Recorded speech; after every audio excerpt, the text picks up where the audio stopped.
Bonsoir à tous et à toutes. Ce soir, nous allons voir le deuxième volet de la trilogie sur Dieu. Nous avons vu au départ que, puisque Dieu est à la fois Père et Mère, eh bien, nous avons vu la dernière fois le côté paternel de Dieu, et nous allons voir aujourd'hui le côté maternel de Dieu, la maternité de Dieu. Parce que le fait que Jésus appelle Dieu Père n'enlève rien du tout, en fait, à sa maternité. Ok, mais Dieu n'a jamais été appelé mère dans la parole de Dieu. Alors, c'est tout à fait exact, mais par contre, il y a beaucoup de passages où Dieu est décrit comme une mère. Et je vous invite à partir à la découverte de la maternité de Dieu en recherchant dans la Bible les verbes spécifiquement maternels. Vous savez qu'il y a des verbes et des actions qui sont spécifiquement maternelles, comme concevoir, devenir enceinte, enfanter, donner naissance ou mettre au monde. Seules les femmes peuvent faire cela. Lorsque ces verbes sont appliqués à Dieu, nous allons le voir, il y a des cas dans la parole de Dieu. Il y a tout d'abord des textes où la dimension paternelle et la dimension maternelle sont mises côte à côte. Il y a aussi des textes où Dieu est présenté de manière imagée comme la mère d'Israël. Et il y a enfin des textes où Dieu est présenté comme celui qui a façonné, modelé Israël dès le sein maternel. Et nous allons partir à la découverte de tous ces textes. Tu nous as dit précédemment que Dieu était à la fois père et mère. Est-ce qu'il existe donc dans la Bible des passages qui le montrent? Eh bien, oui, précisément. Et je vais vous en présenter 4. Alors, si vous voulez les noter, parce qu'après, on va les dérouler, il y a Deutéronome 32.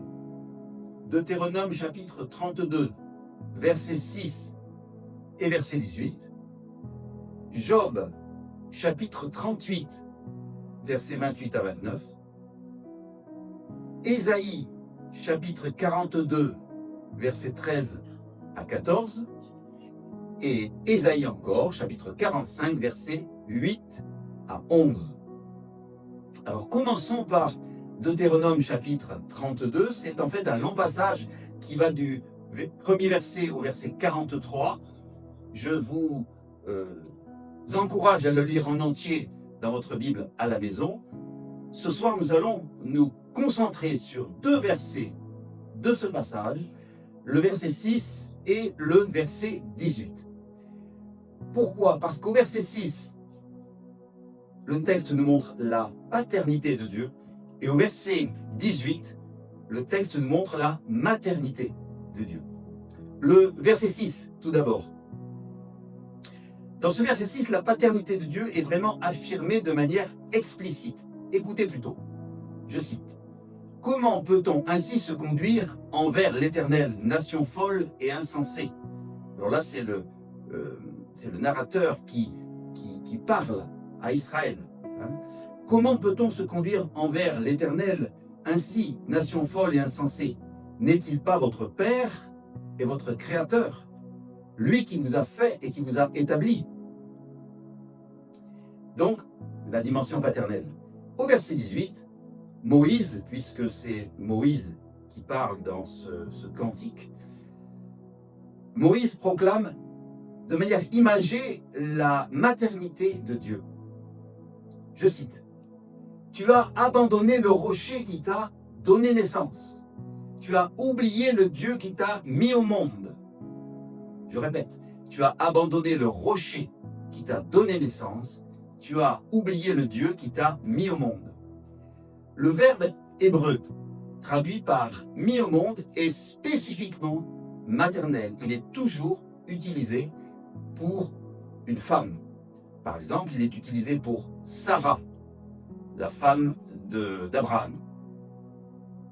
Quant au verbe traduit par « donner naissance », au début du verset, tu as abandonné le rocher qui t'a donné naissance, eh bien, ce verbe peut être traduit par « engendrer » quand le sujet est masculin, ou « concevoir » quand le sujet est féminin.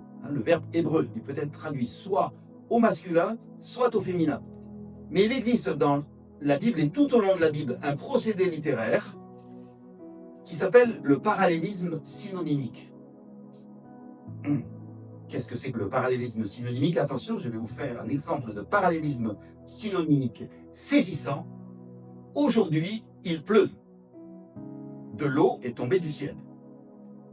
C'est un parallélisme synonymique, c'est-à-dire j'ai dit exactement la même chose, mais de deux manières différentes. Donc, et dans ce texte, c'est exactement ce qui se produit. Le parallélisme synonymique entre la première partie du verset et la deuxième partie du verset nous amène à donner à ce verbe un sens féminin. Donc, tu as abandonné le rocher qui t'a donné naissance, le sens est féminin. Tu as oublié le Dieu qui t'a mis au monde, le sens est encore féminin. D'ailleurs, dans ce verset, on parle d'un rocher. Un rocher, c'est masculin. Et on attribue à un rocher masculin 2 fois une dimension féminine. Ça nous montre ici, très précisément, l'identité maternelle, ou plutôt paternelle et maternelle de Dieu. À l'intérieur du même passage, Dieu nous est ainsi présenté en tant que Père au verset 6, et un petit peu au verset 18, et surtout en tant que Mère au verset 18. Vous voyez qu'il faut creuser la parole de Dieu, c'est jamais évident, et en plus, beaucoup de traductions ne rendent pas cela. Là, on creuse. D'ailleurs, un petit détail. Quand est-ce qu'il est nécessaire de creuser? Bien, c'est quand vous vous trouvez en face du même verset et que 2 traductions le traduisent de manière différente. Et c'est là où c'est très intéressant. Maintenant, nous avons des outils pour aller soit creuser dans le grec du Nouveau Testament, soit dans l'hébreu de l'Ancien Testament. On a notamment la Bible Strong que vous pouvez trouver sur Internet.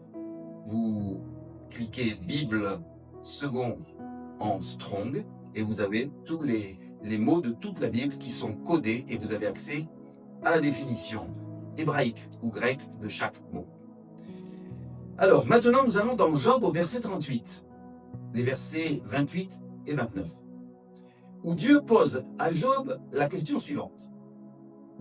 La pluie a-t-elle un père? Qui donc engendre les gouttes de rosée? Du ventre de qui sort la glace? Qui enfante le givre des cieux? Donc là, c'est Dieu qui pose des questions à Job. Et la réponse, c'est évidemment Dieu. C'est évidemment Dieu. On parle ici bien de Dieu. Et le même verbe hébreu prend successivement, à cause du sujet, un sens masculin puis un sens féminin. Au verset 28, le mot hébreu traduit par pluie est féminin en français, mais il est masculin en hébreu. Donc, on va parler là de la paternité. La pluie, au masculin en hébreu, a-t-elle un père? Qui engendre les gouttes de rosée? Cela fait référence au rôle du père de manière vraiment explicite. Tandis qu'au verset 29, du ventre de qui sort la glace? Qui enfante le givre des cieux?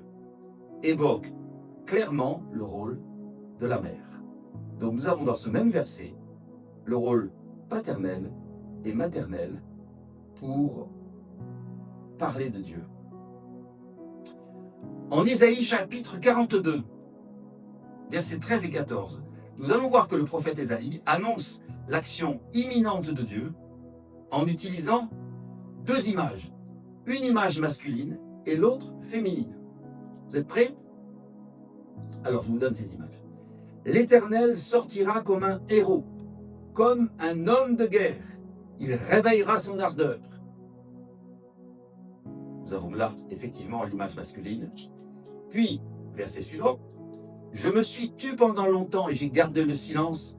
Je me suis contenu. Mais maintenant, comme une femme qui enfante, je pousse des gémissements et je respire en haletant. Là, il n'y a pas plus féminin que cela. Eh bien, donc au verset 13, la première partie de ce que je vous ai lu, l'Éternel sortira comme un héros, comme un homme de guerre, il réveillera son ardeur. C'est tout d'abord l'image masculine, celle d'un guerrier. Et au verset 14, c'est maintenant Dieu qui parle de lui-même, dans ce verset, en faisant d'abord allusion à l'exil, où il a pu donner l'impression de n'avoir rien fait. En tout cas, le peuple d'Israël a eu à un moment donné l'impression que Dieu ne faisait rien pour lui. Et c'est pourquoi Dieu dit « Je me suis tu pendant longtemps, j'ai gardé le silence et je me suis contenu. » Puis vient la seconde image, celle d'une femme qui enfante. « Maintenant, comme une femme qui enfante, je pousse des gémissements et je respire en haletant. » Le souffle de Dieu, le Saint-Esprit, qui est sur le point d'accomplir la délivrance d'Israël, est comparé ici à la respiration haletante d'une femme en travail d'accouchement. Quelle belle image! Quelle belle image! Parce que ce que fait une femme, elle met réellement au monde, c'est comparable à la création de Dieu. Ensuite, nous avons, et d'ailleurs c'est plutôt parce que Dieu est créateur que la femme porte aussi cette dimension. En Ésaïe chapitre 45 maintenant, versets 8 à 11, version second 21. Dieu s'en prend à ceux qui critiquent le choix qu'il a fait de Cyrus. Vous connaissez qui connaît Cyrus? Alors c'est un nuage, oui, mais là, dans la Bible ce n'est pas un nuage, c'est un général, un général perse. C'est en fait le roi de Perse, Cyrus, que Dieu a utilisé pour délivrer Israël de la captivité à Babylone. Et certains critiquaient ce choix. Alors, l'Éternel réplique, je vous le cite, « C'est moi l'Éternel qui ai créé cela. Malheur à l'homme qui intente un procès à celui qui l'a façonné, alors qu'il n'est qu'un vase de terre parmi d'autres vases. L'argile, dit-elle au potier, mais que fais-tu? Ou bien ton travail est mal fait. Malheur à l'homme qui dit à son père, pourquoi m'as-tu donné la vie? Et qui dit à sa mère, pourquoi m'as-tu mis au monde? Voici ce que dit l'Éternel, le Saint d'Israël, celui qui te façonne. Va-t-on m'interroger sur l'avenir ou me donner des ordres sur mes enfants et sur mon activité? Donc on voit ici, je vous montre l'essentiel au verset 10. Malheur à l'homme qui dit à son père, donc Dieu se présente comme un père, pourquoi m'as-tu donné la vie? Et ensuite, malheur à l'homme qui dit à sa mère, donc Dieu se présente maintenant comme mère, pourquoi m'as-tu mis au monde? Ainsi, de manière indirecte, mais bien réelle, Dieu se compare lui-même à la fois à un père et à une mère, dans ce passage de Ésaïe 45, en particulier au verset 10. Très bien. Et est-ce qu'il y a des passages précis qui nous montrent Dieu comme une mère? Eh bien oui, carrément oui. Il y a des textes où Dieu est présenté implicitement comme la mère d'Israël, et nous allons en voir deux. Le premier, c'est dans Nombre, au chapitre 11, versets 12 à 14. Et ensuite, nous verrons Ésaïe, chapitre 49, verset 15. Commençons par Nombre, chapitre 11. Et je vais vous le lire.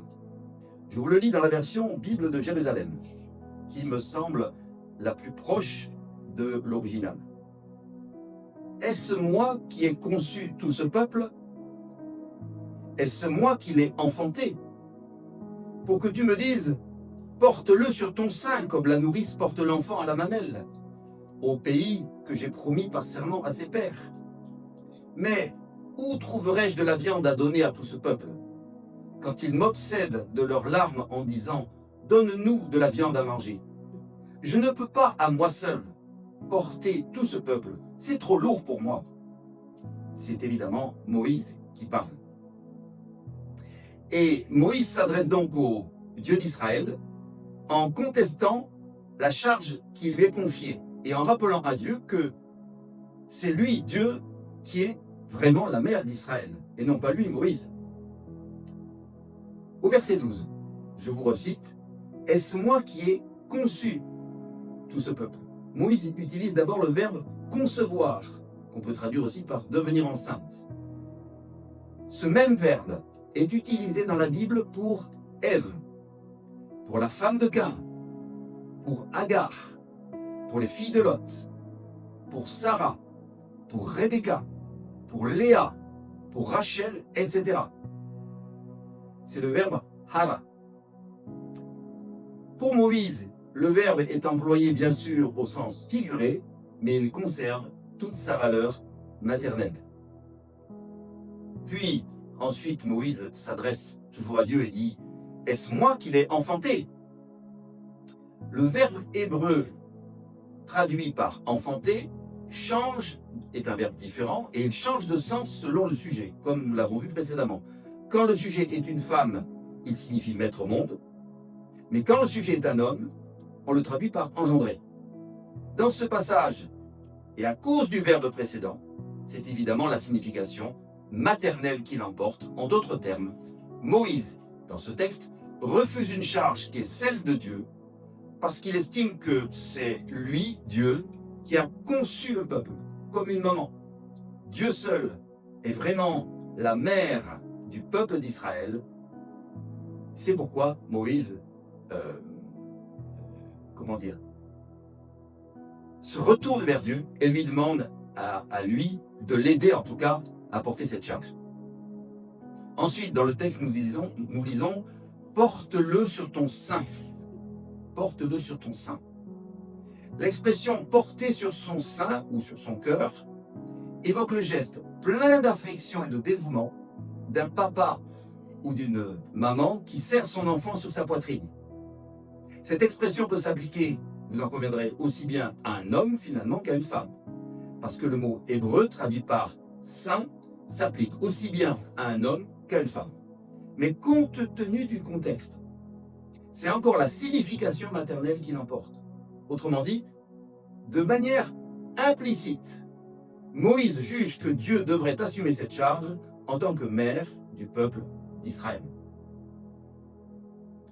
Et la suite du verset, « Porte-le sur ton sein, comme une nourrice porte l'enfant à la mamelle », le mot traduit par nourrice, là encore, peut être utilisé au masculin comme au féminin.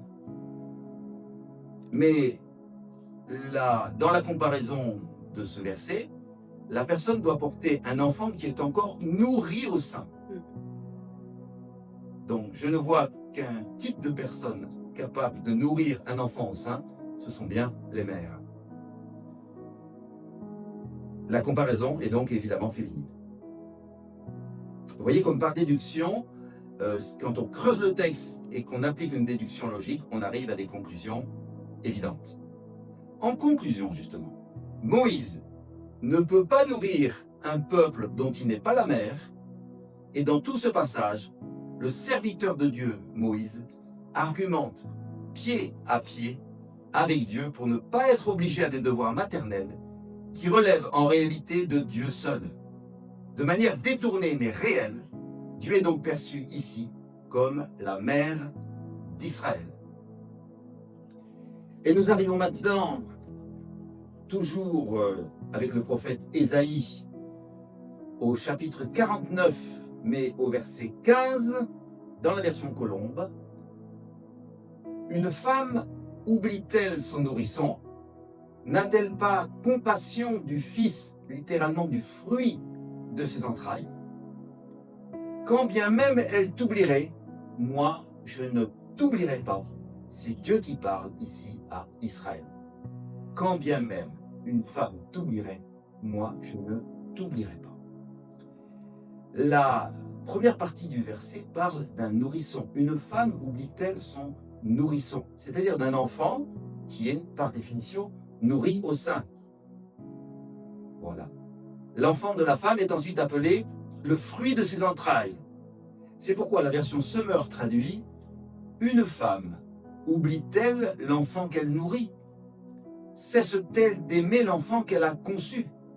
Et même si les mères oubliaient leurs enfants, moi, je ne t'oublierai pas, dit l'Éternel. » La référence maternelle est vraiment ici évidente, et l'attitude de Dieu à l'égard d'Israël est semblable à celle d'une mère, Et comme mère d'Israël, en tant que mère d'Israël, le Seigneur ne peut pas oublier ses enfants.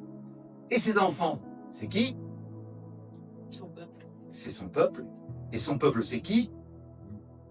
C'est nous. C'est bien sûr le peuple d'Israël, qui est toujours le peuple de Dieu. Mais maintenant, ça s'est élargi à l'Église. Et c'est chacun d'entre nous. Très bien, tu nous as également parlé de textes où Dieu est présenté comme celui qui a façonné Israël dès le sein maternel. Tout à fait. Et là, on devient de plus en plus concret. Alors, je vais vous en présenter deux. Toujours dans le prophète Ésaïe, au chapitre 44, les versets 2 et 24. Donc, Ésaïe 44, versets 2 et 24.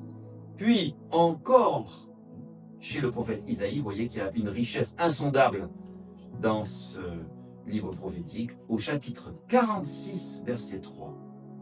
Et là, vous allez avoir quelques surprises.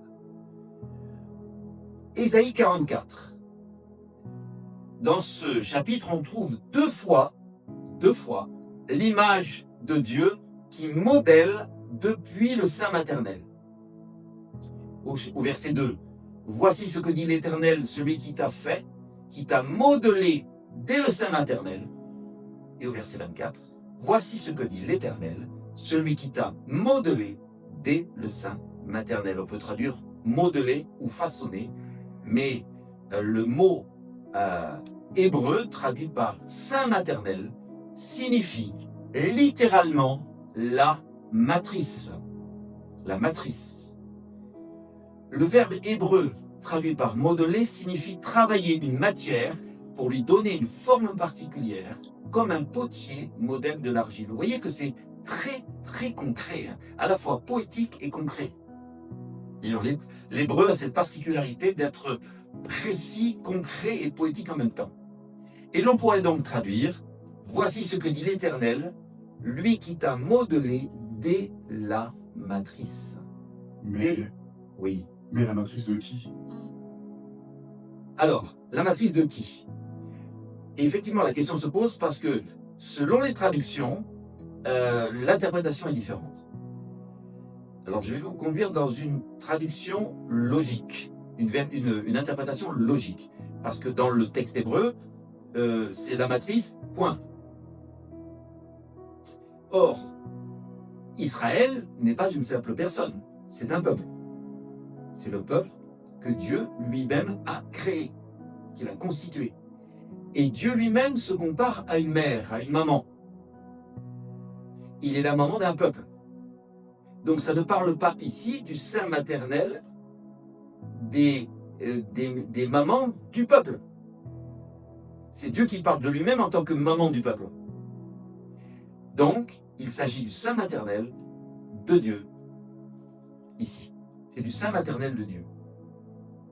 Alors Dieu est esprit, c'est vrai, mais il a en lui, en tant qu'esprit, quelque chose qui s'est reflété dans l'être humain par, quand il a créé la femme, par le sein maternel en particulier. Le verbe modeler est associé au sein maternel pour exprimer toute la tendresse de Dieu dans la création d'Israël. C'est une autre manière pour parler de Dieu comme la mère d'Israël. Tu aurais un autre exemple? Eh bien oui, toujours en Ésaïe, chapitre 46, verset 3, dans la version Tob. Je vous lis. « Écoutez-moi, maison de Jacob, et tout le reste de la maison d'Israël, vous qui, depuis le sein maternel, êtes pris en charge et portés haut, sous-entendu par Dieu, depuis les entrailles maternelles. » Donc nous avons d'abord depuis le sein maternel, puis ensuite depuis les entrailles maternelles.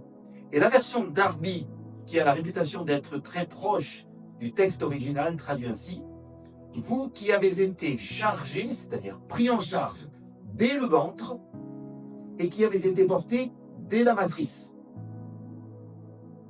Difficile de faire plus concret. On rencontre ici deux termes hébreux qui peuvent désigner le sein maternel.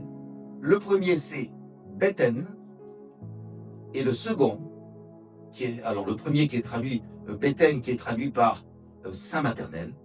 Et le deuxième que je vais essayer de prononcer correctement, Raham, qui est spécifiquement féminin.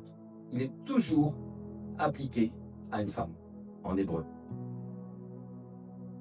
Alors, on va faire le parallèle avec la miséricorde de Dieu. Le mot miséricorde en français. En fait, il y a deux mots hébreux pour caractériser la miséricorde.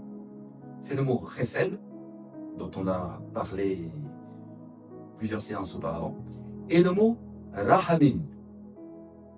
J'espère que je n'écorche pas l'hébreu. S'il y a un spécialiste de l'hébreu qui me pardonne. Rahamim est le pluriel de raham, qui désigne le sein maternel, l'utérus. Autrement dit, le mot hébreu raham, qui désigne le sein maternel, l'utérus, a donné le mot rahamim, la miséricorde. C'est le mot hébreu raham, le sein maternel, qui a donné le mot rahamim, la miséricorde.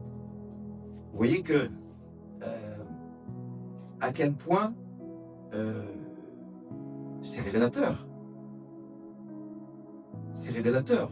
Cet amour que la maman a pour son enfant est à l'image de la miséricorde que Dieu a pour son peuple. Puisque l'être humain a été créé à l'image et à la ressemblance de Dieu. Alors je vais vous citer quelqu'un que vous connaissez peut-être, Carlos Payan, dans son livre Entrailles de miséricorde, aux éditions première partie.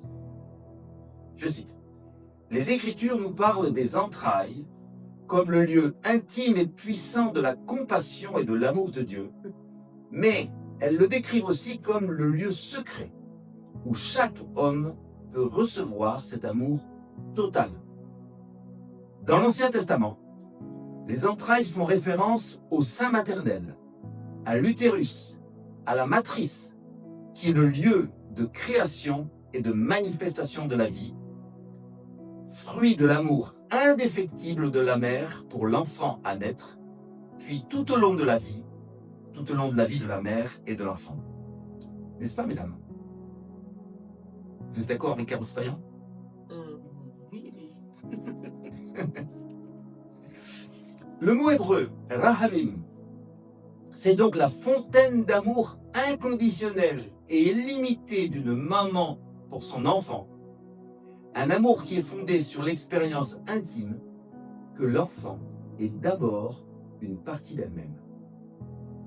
Avant d'être à l'extérieur d'elle-même, l'enfant, puisqu'elle le porte, est d'abord une partie d'elle-même. C'est très intime, ça. Et à ce sujet, je connais la femme d'un pasteur, Julia, elle s'appelle Julia, qui a témoigné qu'elle n'était pas du tout féminine. Et que quand son premier enfant est né, sa première fille est née, elle a senti venir en elle une fontaine d'amour totalement surnaturelle qu'elle ne soupçonnait même pas. Et bien, cette fontaine d'amour est à l'image de la fontaine d'amour de Dieu que Dieu a en lui-même. Être féminine et être maternelle, c'est deux choses un peu différentes. C'est complémentaire, mais c'est pas... Oui, mais là on parle, voilà, tu as raison, et on parle de la dimension maternelle de la femme. Parce qu'elle peut être féminine sans être maternelle. Mais là, justement, ou le contraire, oui, comme tu dis, mais c'est vrai. Et là, on parle de cette fontaine d'amour qui, au moment où l'on est mère, ce que nous, les hommes, nous n'avons pas la grâce d'expérimenter. Mais on a la grâce d'expérimenter le rôle paternel, l'amour paternel. C'est ainsi que Rahamim désigne l'attachement de Dieu à l'être humain, comme si les entrailles de Dieu frémissaient en pensant à l'être humain. Dieu s'émeut avec tendresse comme une mère à l'égard de son enfant. C'est une citation de Yves Guillemette que j'ai trouvée si belle, je vous la redis.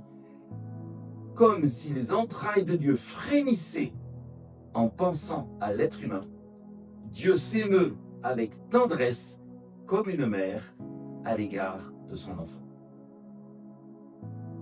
Et un théologien, Jacques Briand, ajoute « Le Seigneur se montre actif et prend en charge l'enfant Israël dont il est la mère. Dieu a été la mère d'Israël et il continue à s'occuper de cet enfant qui est véritablement le fils de son sein. Dieu n'est pas extérieur à la naissance d'Israël. Tout au contraire, il est engagé comme une mère à l'égard de ses enfants. Qui porte Israël? C'est Dieu. Et il le fait depuis l'instant de sa conception. Dieu est vraiment la mère d'Israël. Fin de citation. Très bien. Pourtant, cette dimension maternelle n'est pas reprise dans le Nouveau Testament. Eh bien si, surprise. Vous êtes prêts pour une surprise? Et là aussi, pour le voir, il nous faut creuser dans le texte original qui est écrit en grec. Et je vais vous donner quelques exemples. Notez bien, dans Luc au chapitre 1er, verset 76 et surtout le verset 78, du verset 76, je vais vous lire du verset 76 à 78, et vous allez voir en conclusion comment se termine le verset 78. Vous serez surpris et surprise. Je lis. Et toi, petit enfant, tu seras appelé prophète du Très-Haut. Bien évidemment, on parle de Jean-Baptiste. C'est le papa de Jean-Baptiste, Zacharie, qui s'écrit et toi, petit enfant, tu seras appelé prophète du Très-Haut, et tu marcheras sous le regard du Seigneur pour préparer ses chemins, et pour donner à son peuple la connaissance du salut, par le pardon de ses péchés, à cause de la profonde bonté de notre Dieu. Là, c'est la traduction second 21. Mais si vous regardez dans le grec, en fait, la traduction exacte, c'est « grâce aux entrailles de miséricorde de notre Dieu ». Grâce aux entrailles de miséricorde de notre Dieu. Et alors, je vais vous conseiller de faire des économies dans une petite tirelire et de vous procurer un livre que l'on ne trouve, enfin on trouve le livre sur Internet, mais une qualité de... Alors attends, comment est-ce que je peux dire ça sans blesser personne? Un livre qui est beaucoup plus pratique que ce que vous pourrez trouver sur Internet et qui s'appelle le Nouveau Testament interlinéaire grec-français. Le Nouveau Testament interlinéaire grec-français de Maurice Carrez. C-A-2-R-E-Z. Non, le Nouveau Testament interlinéaire grec-français de Maurice Carrez. Alors, quelle est la particularité de ce livre? Eh bien, c'est que sur chaque page, vous avez une partie du Nouveau Testament. Il passe en revue tout le Nouveau Testament. Et chaque partie du Nouveau Testament est traduite de 3 manières sur la même page. Vous avez une colonne avec le grec sous-titré, dans le cas exceptionnel où vous ne sauriez pas lire le grec. Donc, vous savez, ben moi non plus, je ne sais pas lire le grec, hein, soyons clairs. Je me réfère aux travaux de ceux qui savent le faire.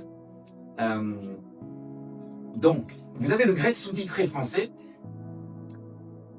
et sur la même page, dans la colonne de gauche, vous avez 2 traductions. Une traduction en haut classique, assez littérale, et en dessous, la traduction du même passage en traduction dynamique, c'est-à-dire en français courant.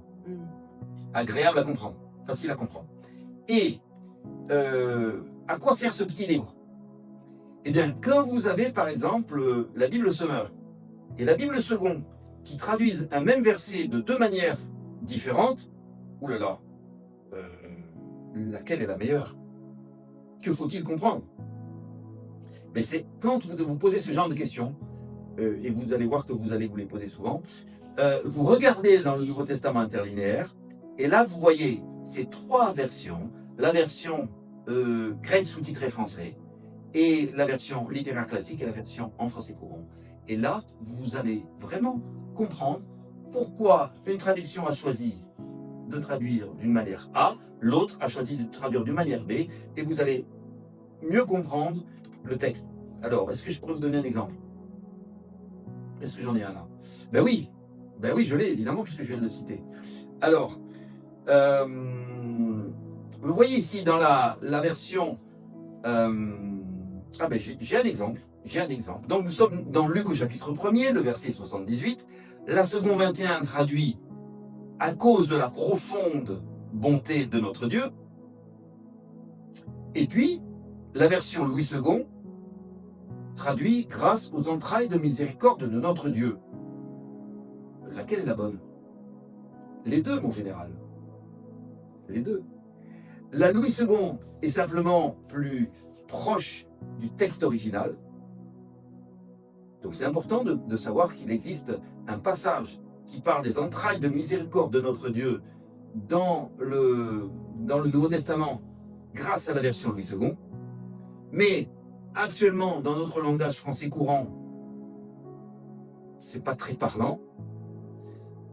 Donc c'est pourquoi la version Louis II S21, second 21, traduit par « grâce à la profonde bonté de notre Dieu » dans le langage moderne.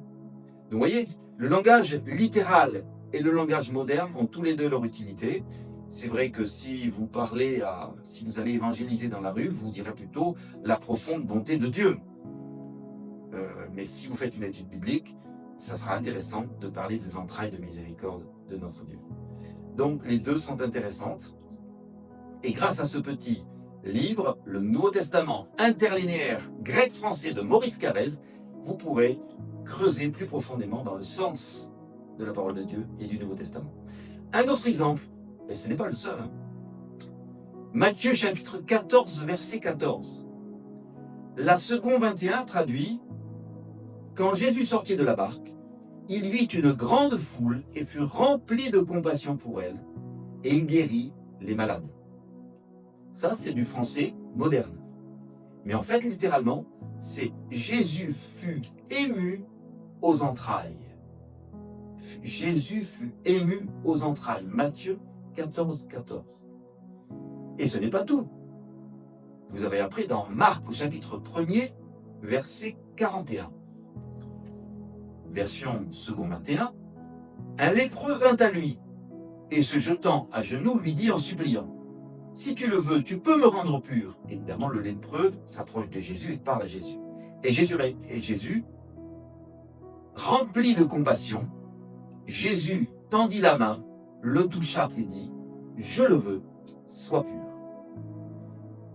En français moderne, la seconde 21 traduit par « rempli de compassion ».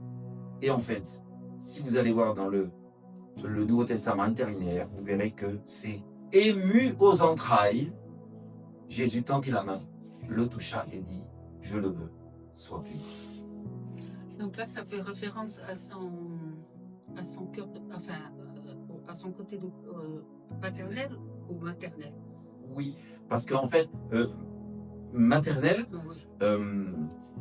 parce qu'en fait, quand Jésus chassait les démons.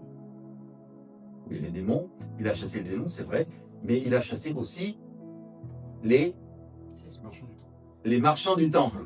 Ah, oui. Là, c'était le côté paternel. Mais quand il s'agit de guérir un lépreux, ici, là, on peut le comprendre, en effet comme ça, que c'est plutôt le côté maternel qui s'exprime. Dans le Nouveau Testament, le mot « entrailles », comme nous le voyons ici, exprime l'empathie, l'amour, l'élan vers l'autre, notamment l'élan de Jésus envers ceux qui sont dans la souffrance, et c'est une citation de Carlos Payan. Dans le Nouveau Testament, le mot « entrailles » exprime l'empathie, l'amour, l'élan vers l'autre, notamment l'élan de Jésus envers ceux qui sont dans la souffrance.